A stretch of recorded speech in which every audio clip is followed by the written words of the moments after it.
Écoutez, les Russes, ils continuent de pousser, évidemment, en marge de ces négociations qui vont se tenir dans les 2 prochains jours en Arabie Saoudite. D'abord, au nord, vous l'avez évoqué tout à l'heure brièvement, dans la région de Koursk, qu'ils contrôlent désormais entièrement, ou pratiquement entièrement. En tout cas, la question qui se pose évidemment est de savoir ce qu'ils vont faire après. Est-ce qu'ils s'arrêtent à la frontière ukrainienne? Est-ce qu'ils vont essayer de créer une zone tampon en territoire ukrainien? Ou est-ce qu'ils vont poursuivre leur offensive dans la région de Soumy? Ils poussent aussi, vous l'avez brièvement évoqué, dans l'Est sur 2 points clés. D'abord à Pokrovsk, où s'est rendu Volodymyr Zelensky à la rencontre des soldats, mais aussi dans la région de Konstantinivka, qui est pilonnée désormais quotidiennement par les bombes planantes russes, une dizaine par jour en moyenne, nous disent les autorités locales sur place, qui ont décidé d'un couvre-feu, tenez-vous bien, de 19h, c'est-à-dire de 15h jusqu'à 11h le lendemain matin. Et puis ça pousse aussi vers le sud. Il y a plusieurs semaines de cela, les Russes ont commencé à amasser des troupes au sud de Zaporijjia. Eh bien, ces troupes, elles sont en train de passer à l'offensive en ce moment.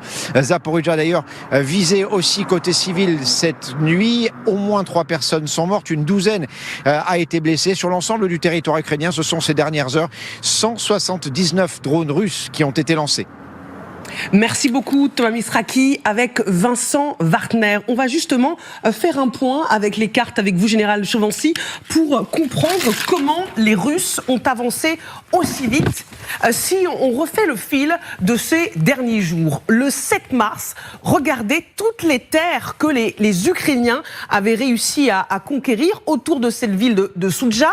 Ça, c'était les avancées russes en rouge, et en jaune, vous aviez les avancées revendiquées par les Russes. Si on prend maintenant la carte du 14 mars, si je ne me trompe pas, voilà, du 14 mars, regardez, c'est saisissant. Déjà, en moins d'une semaine, regardez comment les Russes sont parvenus à reconquérir leurs terres, et notamment la ville de Soudja, et regardez ce qui reste des terres ukrainiennes, moins de 200 km² à l'heure où nous parlons. Et si on regarde la carte d'hier, du 21 mars, regardez l'avancée évidemment russe, les territoires revendiqués, mais si l'on en croit évidemment les remontées de terrain de nos envoyés spéciaux, les Russes sont bien parvenus à reprendre ces terres, et il reste moins de 150 km² aux Ukrainiens. Général Chovancy, comment les Russes sont parvenus à une telle percée alors que pendant des mois, les Ukrainiens occupaient une grande partie de ce territoire? Au bout de quelques semaines, même plusieurs mois, effectivement, les Russes ont réussi finalement à affaiblir, déjà dans cette zone-là, ici bien présent, cette zone-là, les résistances ukrainiennes. Ensuite, ils ont commencé à pousser par le nord. Et là, les Ukrainiens ont été capables de faire des contre-attaques et de résister un certain temps. Et puis surtout, vers Soudja, par ici, vous avez une percée qui s'est faite progressivement, qui est arrivée jusqu'à là, qui en fait a coupé une partie du territoire occupé en deux, avec une partie sud, une partie nord. Et c'est ce qu'on voit sur les cartes à la date d'aujourd'hui. Et la partie en bleu que nous voyons là, c'est combien? C'est 80 km² par rapport aux 1000 km² initiaux. Voilà, donc on est à 80 km², ce qui était insignifiant. Ce qui fait que plus vous rétrécissez la zone de bataille, plus les troupes qui y sont sous le feu de l'ennemi, et donc plus elles subissent de pertes. La victoire de Poutine, celle qu'il veut obtenir sur le terrain, elle est presque inéluctable quand on voit ce qui reste?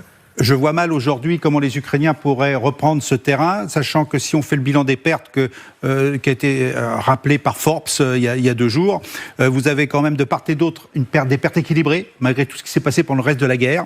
Vous avez en gros 65 à 70 chars abandonnés ou détruits du côté ukrainien, pareil du côté russe, et vous avez plus de 500 véhicules blindés de part et d'autre qui ont été détruits. Donc des pertes très équilibrées, mais quand on perd 70 blindés lourds, plus de 500 transports de troupes, plus tous les autres matériels, ça fait de sacrés dégâts dans la structure des brigades ukrainiennes qui ont été obligées de se replier.